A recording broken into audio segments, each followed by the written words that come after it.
Inspirasi dan Mandiri bersama Stella Masaharu yang dipersembahkan oleh Yayasan Damandiri. 103,4 Radio DFM, Terminal Dangdut Orang, Jakarta. Saatnya kita masuk di Inspirasi Damandiri yang dipersembahkan oleh Yayasan Damandiri. Assalamualaikum warahmatullahi wabarakatuh. Langsung aja kita sapa nih Mbak Dini. Halo, selamat pagi. Assalamualaikum warahmatullahi wabarakatuh. Apa kabar Mbak Dini? Alhamdulillah baik. Sehat ya? Alhamdulillah. Alhamdulillah Mbak Dini. Ini kita mau nanya nih, Oxfam, sebelum kita masuk mengenai KDRT-nya, Oxfam Indonesia itu apa sih Mbak Dini?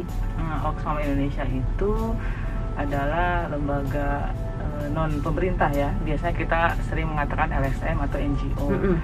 Gitu. Nah, kita ada NGO yang ada di beberapa negara. Nah, di Indonesia itu disebutnya Oxfam in Indonesia, Oxfam di Indonesia gitu. Oke. Jadi ada di beberapa negara ya Oxfam ini ya? Ada di beberapa negara. Salah satunya di Indonesia. Jadi tapi bukan cabang begitu ya, tetapi di beberapa negara dan ya NGO masih menjadi NGO internasional sampai sekarang. Oke. Nah, ini kan kita tadi aku udah sempat bilang kalau wabah virus corona ini kan sudah menciptakan efek luar biasa buat kehidupan. Banyak sekali tatanan kehidupan yang berubah. Nah, apa yang Oxfam atau Mbak Dini nih sebagai dari Oxfam nih ngelihatnya gimana nih? Oke, sebetulnya dikaitkan dengan situasi sekarang, memang semua berubah ya, berubah drastis begitu. Kita sudah melampaui kesulitan ini selama kurang lebih hampir 2 tahun. Saya ingat betul awal itu Februari ya 2019, lalu sekarang sudah mau 2022.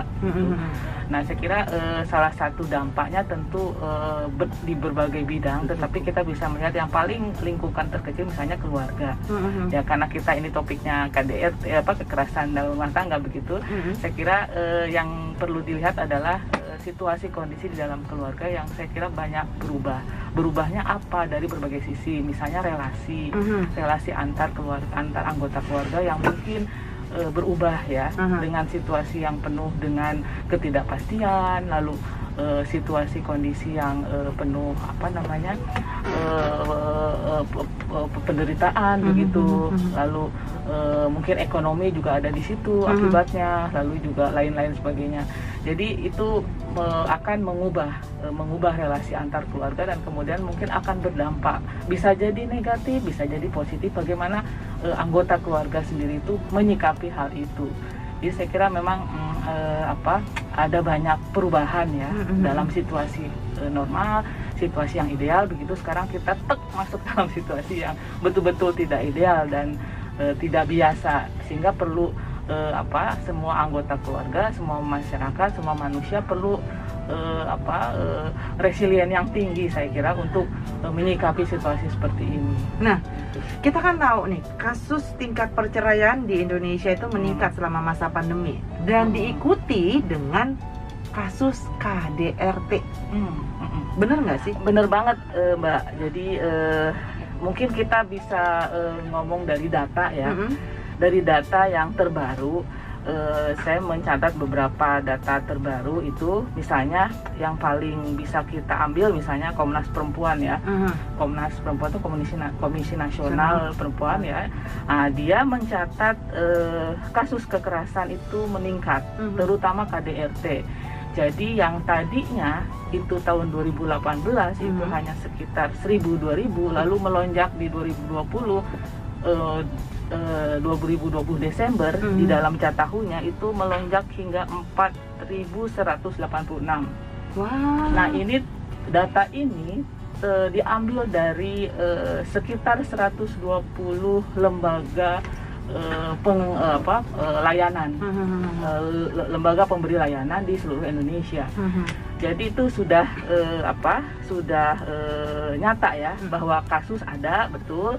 Nah, lalu juga di daerah-daerah juga misalnya ada beberapa LBH Apik. Kalau kawan-kawan semua tahu ya, LBH Apik adalah lembaga bantuan hukum yang khusus dia memang menangani kasus-kasus kekerasan terhadap perempuan. Nah, banyak kasus yang masuk itu adalah masuk kategori kekerasan dalam rumah tangga.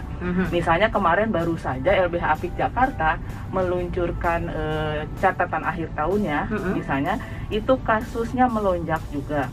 Jadi mereka mencatat bahwa kasusnya itu sekitar 800-an kasus, 868. Yang sebelumnya hanya 500, 600 begitu di tahun 2018 sebelum pandemi. Jadi itu juga meningkat tajam. Lalu beberapa wilayah, misalnya pemerintah Provinsi NTT misalnya di 2020 kemarin bilang bahwa kasus yang terjadi di NTT itu 564 kasus KDRT. Lalu di Sulawesi Selatan misalnya itu 896. Lalu kemudian di di Jakarta tadi ya sekitar 700. Lalu kemudian di NTB. Jadi, nah yang menarik adalah menarik dalam artian negatif ya. Itu Undang-Undang KDRT itu kan sudah ada sejak penghapusan KDRT sudah ada sejak 2004 ya. Jadi Komnas Perempuan itu mencatat selama 17 tahun ini kasus KDRT itu sudah 544.452 kasus hingga 2020. Jadi 2004 sampai 2021. Jadi 17 tahun itu sudah sekitar 552 kasus. Jadi ini memang cukup tanda kutip mengerikan ya sebetulnya melihat kasus-kasus yang ada, dan ini nyata. Artinya nyata itu dan ini bisa jadi angka-angka ini itu bukan angka fix begitu. Mungkin ada banyak kasus juga yang tidak tercatat gitu ya. Ada banyak juga korban misalnya yang nggak melapor gitu ya. Atas nama anak, atas nama apalagi ya, atas nama banyak hal. Cinta kan. Anak tuntutan sosial harus mempertahankan keluarga misalnya. Lalu dia memikirkan anaknya perempuan, kalau tidak ada ayahnya nanti bagaimana menikahkan, tidak ada wali dan sebagainya. Oke, nanti kita akan ngobrol lagi sama Mbak Dini lebih lanjut nih. Kita pengen tanya nih, KDRT itu apa aja sih? Yang aku tahu ini kan cuma secara verbal ataupun non verbal. Ternyata tadi aku sempat ngobrol ada beberapa macam nih. Nanti kita akan bahas. Tadi kita udah janji nih ya, sebelum kita bahas lebih jauh lagi, sebenarnya KDRT itu ada berapa jenis? Oke, jadi mungkin saya ngingetin lagi gitu ya ke kawan-kawan semua, apa sih KDRT itu ya? Karena kalau mungkin orang lupa ya atau tidak tahu ya. Sebetulnya KDRT itu kekerasan dalam rumah tangga. Jadi setiap perbuatan terhadap seseorang, terutama perempuan. Ini kenapa di undang-undang itu dikatakan terutama perempuan ya? Karena sebagian besar memang korbannya perempuan. Walaupun ada laki-laki ya? Tentu ada banyak laki-laki juga yang menjadi korban. Iya sih. KDRT itu adalah perbuatan terhadap seseorang, ya terutama perempuan, yang berakibat timbulnya kesengsaraan atau penderitaan secara fisik, seksual, psikologis, dan atau penelantaran rumah tangga. Termasuk ancaman untuk melakukan perbuatan pemaksaan atau perampasan kemerdekaan secara melawan hukum. Jadi meskipun dia belum bertindak, baru mengancam, itu termasuk KDRT. Gitu. Jadi misalnya contoh suami saya mengancam saya misalnya, Anda tidak saya beri uang belanja ya, kalau Anda tidak melakukan apa yang saya inginkan misalnya, itu sudah termasuk KDRT. Itu masuk KDRT? Karena saya sebagai istri kan jadi khawatir, jadi tidak merasa aman, jadi merasa kebebasannya terancam gitu. Nah itu sudah termasuk bentuk KDRT itu di dalam di dalam Undang-Undang PKDRT 2004 itu ada 4. Satu, kekerasan fisik. Kalau fisik kita tahu ya, dipukul, kelihatan lah begitu ya. Lalu kekerasan psikis. Nah ini yang biasanya multitafsir ya. Lalu kemudian ketika kekerasan seksual. Nah ini juga banyak yang orang mengabaikan atau mengignore ya, mengabaikan. Karena apa? Karena ada banyak nilai-nilai misalnya yang ada di kepala kita bahwa misalnya contoh apapun yang dimau suami harus Harus menurut, termasuk misalnya melakukan hubungan suami istri misalnya. Iya. Padahal di dalam undang-undang ini dikatakan bahwa ke hubungan suami istri, hubungan seksual ya, suami istri dengan paksaan itu juga di dalam undang-undang ini termasuk kategori KDRT juga. Tapi kalau nggak dikasih nanti dilaknat malaikat. Nah itu Kan begitu. nah itu kan kalau teks ya, Iya. saya tidak akan bicara jauh Iya, soal iya, itu iya, ya. iya, Tetapi iya. kalau teks memang tidak bisa berubah. Aha. Tetapi yang kita bisa ubah maknanya adalah interpretasi itu. Gitu. Lalu yang keempat satu lagi adalah penelantaran rumah tangga. Jadi ada 4 KDRT yang ada dalam undang-undang PKDRT itu. Jadi yang pertama itu secara fisik, yang kedua secara psikis, yang ketiga seksual, yang keempat adalah penelantaran rumah tangga. rumah tangga. Nah lalu lingkup rumah tangga kadangkala kita juga keliru ya. Jadi lingkup rumah tangga itu ada 3 kategorinya itu. 1 suami, istri, anak. Lalu yang kedua adalah orang-orang yang mempunyai hubungan keluarga.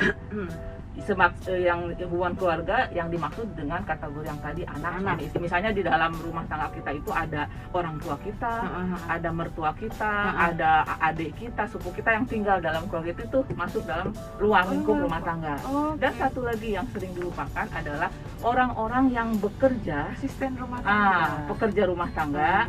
Lalu mungkin driver ya, mungkin ada supir yang tinggal di rumah, termasuk juga dia ruang lingkup keluarga. Lalu juga mungkin dalam rumah yang besar mungkin bisa suka ada yang bersih kebun atau apa, itu termasuk juga.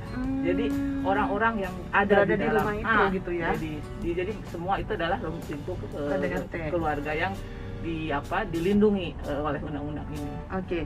Ini balik lagi nih dari pertanyaan aku ya, karena kan laki-laki itu kan suka dominan. Nah itu dia. Hampir semua laki-laki 99% ya itu suka sekali mendominasi. Contohnya gini, ketika dia merasa bahwa kok bini gue kayaknya bisa cari diri sendiri, harus gue kontrol nih gituin kan. Gue pengen berkuasa. Lu gak usah kerja deh gituin kan.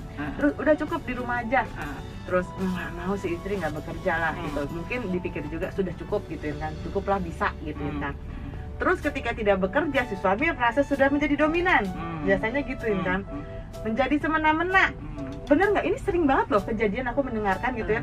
Jadi akhirnya ketika seorang ibu gitu ya, ibu bekerja terus di rumah aja, itu aja butuh penyesuaian yang luar biasa. Mbak Dini. Apalagi. Bener kan? Betul. Apalagi ditambah lagi dapat perlakuan yang kok jadi semena-mena ya laki gue, mentang-mentang sekarang gue harus nada tangan sama suami gitu kan. Mentang-mentang sekarang gue nggak bisa cari duit sendiri gitu kan. Nah ini masuk KDRT ya? Ya masuk termasuk yang tadi itu ya. Paling minimal itu psikis. Jadi gini, tadi kenapa sih kok kebanyakan dalam lingkup rumah tangga itu suami yang dominan? Nah itu menurut saya ya, salah satu penyebab utama dari KDRT itu adalah ada relasi yang timpang. Relasi yang timpang di antara anggota keluarga itu sendiri. Nah biasanya kenapa sih lelaki atau suami yang paling ini, yaitu karena tadi itu dia secara sosial itu ya, jadi sosial itu masyarakat umumnya lah begitu, itu menempatkan suami itu adalah orang yang pemimpin. Iya betul ya. Lalu kemudian yang menafkahi, yang mesti lebih tinggi segalanya dari istrinya gitu. Nah itu sosial mengatakan demikian. Nah saya kira anggapan sosial ini itu tidak hanya merugikan perempuan karena yang disubordinasi begitu ya, tetapi juga saya kira merugikan laki-laki juga. Kenapa begitu? Ketika misalnya laki-laki itu tidak karena dia nasibnya begitu ya, karena misalnya dia situasi kondisinya tidak bisa menjadi laki-laki atau suami yang dikehendaki sosial, maka dia akan juga disebut laki-laki yang tidak ideal begitu. Kan zaman sekarang misalnya padahal kan isti itu kita maknai harusnya jangan takut ya, tapi kan menghargai, menyayangi, respect, menyayangi istrinya begitu. Jadi begitu. Jadi memang ini norma sosial yang tadi itu yang menurut saya perlu dikritisi gitu. Ketika suami misalnya dalam situasi yang sekarang, saya kira banyak para suami juga yang karena kondisi kayak gini mungkin di PHK, tidak bekerja di di PHK, diberhentikan bekerja, lalu dia kemudian posisinya menjadi rendah. Sosial mengatakan macam-macam ke dia gitu. Nah itu jadi saya kira dua-dua itu juga dirugikan gitu ya. Nah lalu sekarang istri misalnya, ketika dia banyak kan anak-anak sekarang atau remaja sekarang atau orang dewasa yang sekarang usia 20-30 itu lulus kuliah langsung sudah kerja mandiri begitu ya. Lalu tiba-tiba menikah, disuruh berhenti bekerja oleh suaminya. Iya. Nah itu menurut saya itu sebuah tindakan juga yang bisa dikatakan KDRT. Kenapa? Karena misalnya kita yang biasa bekerja ya, lalu dia tidak bekerja. Nah itu dia perlu betul seperti Mbak Stella bilang tadi, perlu penyesuaian yang tidak mudah gitu dengan kondisi yang sekarang. Tadinya kita sibuk bekerja, setiap pagi datang ke kantor. Mbak Dini. Iya, aku pernah begitu. Oke, itu kita sebagai perempuan yang tadinya bekerja di luar rumah, lalu masuk ke dalam rumah, yang ruang lingkup kita mungkin hanya rumah begitu, dengan anak, dengan suami, kita perlu penyesuaian yang menurut saya tidak mudah untuk kita sendiri perempuan begitu. Lalu kemudian dengan kondisi tadi tekanan dari mana-mana, misalnya suami yang kemudian berubah, misalnya seperti Mbak Stella bilang tadi, lalu dia menjadi misalnya lebih dominan dan lebih merasa dia punya kuasa yang lebih banyak. Nah itu juga merupakan situasi-situasi bisa menjadi tekanan ya, bahkan depresi bagi perempuan yang harus mengubah perannya drastis seperti itu. Nah, jadi yang pada larang lah kalau isinya kerja. Beneran lagi gue denger. Saya kira mungkin perlu ada kompromi ya, antara dua belah pihak ya, suami dan istri begitu, untuk menentukan seperti apa. Oke, ini tadi kita ngomongin perempuan. Masa pandemi ini yang mendapatkan KDRT itu banyak banget di medsos itu adalah anak. Itu dia. Karena anak itu kan mau nggak mau belajar online, ya. Ya ini mungkin juga orang tua yang tadinya tidak terbiasa mengajar gituin kan. Apalagi sekarang anak SD sekarang pelajarannya dulu pas kita dapatnya pas kita SMP. Iya kan, bener kan ya Mbak Dini ya. Betul. Nah ini gimana nih menghadapi KDRT sama anak? Ini masuk KDRT nggak sih? Oh iya, tentu ya.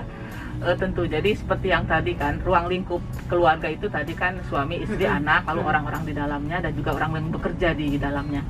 Jadi kalau melakukan kekerasan terhadap anak itu juga sama kategorinya, fisik, psikis juga ya. Kan incest juga banyak ya yang seksual itu. Jadi lalu kemudian anak tidak dinafkah, anak tidak diberi cukup makan, misalnya cukup pendidikan, itu juga termasuk. Kebanyakan malah Mbak Dini di anak. Nah ini yang soal belajar ya. Emang ini seperti yang tadi dikatakan di awal, bahwa ketika kondisi pandemik ini sekolahnya juga jadi di rumah, tanda kutip, yang tiba-tiba orang tua ya, ibu atau ayah yang tidak biasa mengajari anaknya, terpaksa harus mengajari anaknya gitu. Nah ini biasanya karena pada umumnya keluarga di Indonesia itu ayah atau suami yang bekerja di luar rumah, lalu istri di rumah, maka beban itu ditanggung lagi sama perempuan, sama istri gitu, sama ibu. Jadi selain dia tidak berkurang pekerjaan domestiknya, dia harus menambah sebagai peran guru begitu ya. Dan juga mungkin tadi seperti Mbak Stella bilang, barangkali tidak semua ibu atau perempuan yang punya anak itu background pendidikannya tinggi lah begitu ya. Lalu dihadapkan pada anak-anak sekarang yang pelajarannya juga sudah rumit begitu ya. Betul. Nah itu saya kira juga itu satu kondisi di mana perempuan atau istri atau ibu harus sangat menyesuaikan diri gitu. Sehingga mudah sekali kan ketika misalnya dihadapkan pada soal jawaban anak gitu yang mesti dijawab, saya itu dia nanya lalu ibunya nggak tahu, ibunya capek pekerjaan rumah tangga, lalu dia secara mungkin tidak disadari mukul anaknya, teriakin anaknya sampai keluar kata-kata yang kotor misalnya. Nah, itu juga termasuk KDRT, tapi pelakunya ibu, lalu korbannya anak. Tapi bagaimana untuk menyikapi hal itu? Nah, saya kira memang kalau kita lihat secara luas begitu ya, mungkin mesti ada peran negara sebenarnya. Negara itu maksud saya taruhlah misalnya Departemen Pendidikan atau sekolah-sekolah ya SD, SMP. Bagaimana dia merespon ya, merespon situasi pandemik ini. Ya mau jangan anak-anak dikasih misalnya soal yang berat-berat, misalnya tugas yang berat-berat. Tetapi ini adalah tantangan para guru, bagaimana dia punya skill gitu yang lebih ketika dia mengajari secara online, supaya anaknya lebih bisa paham, misalnya kreatif atau seperti apalah begitu. Ya ini tantangan ya untuk para guru. Saya kira tidak mudah juga, karena guru juga sama, dia harus mengubah begitu ya. Itu jadi saya kira harus semua semua bergerak begitu ya, dan mungkin tidak hanya dibebankan pada ibu, tetapi mungkin kalau ayahnya hari Sabtu atau malam mungkin dia sudah pulang, dia juga bisa ditanya. Ayahnya juga mungkin ikhlas juga ya, misal legowo ya, dia menyadari bahwa mungkin istrinya tidak terlalu tahu, maka dia harus bersedia juga mengajari anaknya, ya seperti itu. Jadi seperti itulah mungkin saya kira. Mbak Dini, terima kasih banget ini dari Oxfam Indonesia ya. Mbak Dini ini selaku Program Manager Gender Justice Oxfam Indonesia ya. Kita harusnya ngobrol lagi kapan-kapan ya Mbak Dini. Boleh. Kayaknya belum puas karena masih banyak banget ya. Mudah-mudahan sih ya semua keluarga Indonesia jauh lah ya dari yang namanya KDRT ya Mbak Dini. Dan ada satu seorang psikolog yang buat aku sampai sekarang kena ya. Ketika seorang suami memberikan pukulan pertama kepada istri, itu salah suami. Tapi ketika pukulan kedua dan ketiga itu diterima istri, itu salah istri. Karena dia membiarkan suaminya untuk melakukan itu. Betul, setuju. Iya, itu aku masih inget banget itu dari psikolog gituin kan. Jadi pukulan pertama itu memang salah suami, dia KDRT. Tapi kalau kedua, ketiga itu salah istri. Jadi artinya perempuan atau istri juga harus berani menolak pukulan itu ya. Supaya suami kita juga tahu bahwa itu nggak bener loh. Iya, karena kan jadi kebiasaan kalau dia membolehkan ya dibolehin nih gituin. Tapi buat aku sih itu mengena banget buat aku, bener gitu kan ya. Oke. Mbak Dini terima kasih banyak, kapan-kapan kita ngobrol lagi. Tetap simak Inspirasi Mandiri yang hadir setiap hari jam 8 sampai jam 9 pagi. Mbak Dini, thank you so much. Assalamualaikum warahmatullahi wabarakatuh. Waalaikumsalam warahmatullahi wabarakatuh.